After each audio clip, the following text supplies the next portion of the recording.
Halo, saya mau sharing Bapak Ibu semuanya, Bapak Ibu Saudara, teman-teman, rekan-rekan semua. Hari ini saya mendapat sesuatu hal yang saya sangat memberkati khususnya kehidupan saya pribadi. Oleh karena itu kenapa channel ini dikatakan bahwa 180% changing life gitu ya, 180% berubah hidup ya.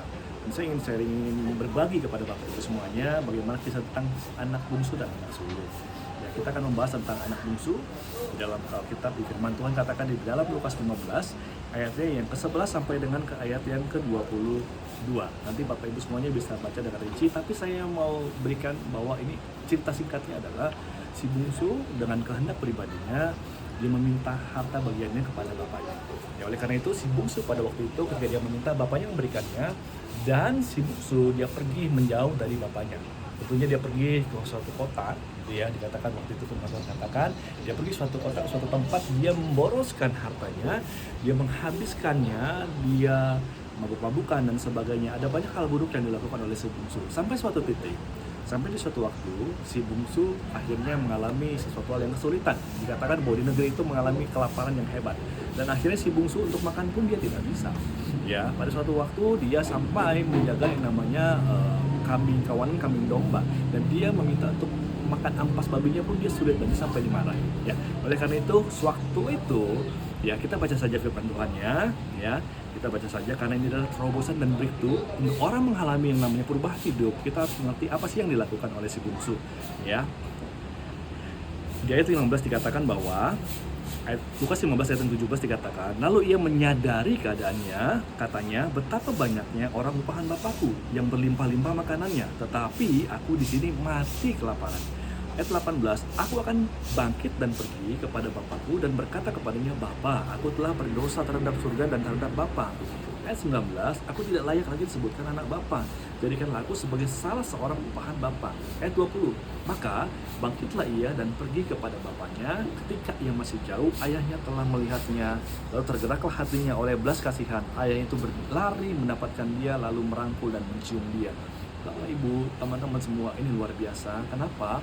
Karena dikatakan bahwa si bungsu dia menyadari keadaannya. Poinnya dalam hidup kita ketika kita mengalami namanya breakthrough, perubahan hidup.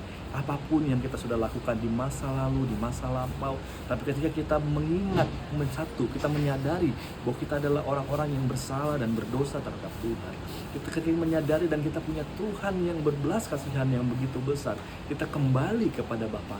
Maka saat dia menyadari, bahwa seorang menyadari dan dia kembali kepada Bapa, maka saya percaya bukan hanya menyadari, dia bangkit dari tempat di mana dia berada di titik yang dia kurang nyaman itu, dia kelaparan, lalu dia pergi kepada bapaknya. Artinya dia kembali kepada bapaknya. Dia tahu sang pencipta, dia tahu sang kreator yang punya segalanya.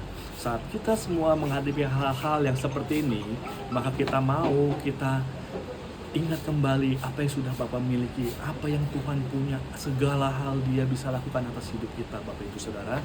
Oleh karena itu, jangan pernah menyerah ketika Anda, apa yang Anda hadapi, maka hari-hari ini datanglah kembali kepada Tuhan. Bangkitlah dari tempat Anda berada di saat ini. Mungkin Anda melakukan segala hal yang sudah mungkin tidak berkenan di hadapan Tuhan, tapi Bapa, dan ketika itu mari engkau datanglah kepada Bapa, datanglah kepada Sang Pencipta yang punya segalanya, sehingga hidupmu akan mengalami perubahan. Kau tidak lagi dianggap hanya sebagai orang upahan, tetapi dia menganggap sebagai anak. Dia akan melakukan segala breakthrough. Dikatakan, firman Tuhan katakan bahwa di ending ceritanya dia dipakaikan jas yang baru, jubah yang baru, kasih perhiasan, dan diadakan pesta. Artinya Bapak Ibu Saudara, ada kesempatan untuk kita kembali kepada Tuhan. Ada kesempatan untuk kita mengalami perubahan hidup. Asal kau mau bersama-sama datang kepada Tuhan, maka engkau akan mengalami kasih karunia yang terus berlimpah pada dalam hidupmu. Tuhan menunggumu, Tuhan menantimu, Tuhan sayang atas hidupmu. God bless you.